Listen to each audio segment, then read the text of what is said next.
welcome you to the Ask Jeff YouTube channel. Here's today's question. Repeatedly in the Old Testament, when somebody dies or is near death, they request to be buried among their ancestors, not where they, quote, die. Why is this? Is there some symbol here? Well, kind of the classic biblical example is Joseph. Remember, Joseph's request was that his bones not be buried in Egypt, that they would be taken to what you and I know as the Promised Land.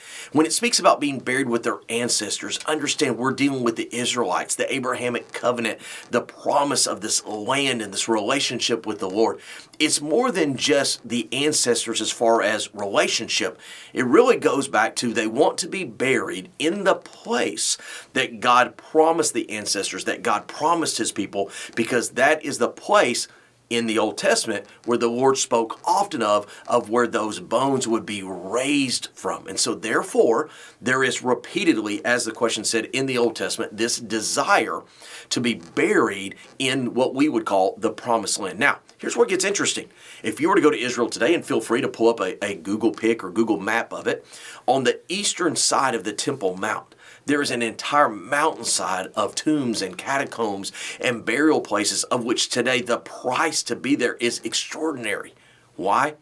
Because all of these people with this Jewish background, they want to be as close to the Temple Mount when the Messiah comes as possible, when they believe their bones will be raised. So again, buried with the ancestors, really ain't about their family.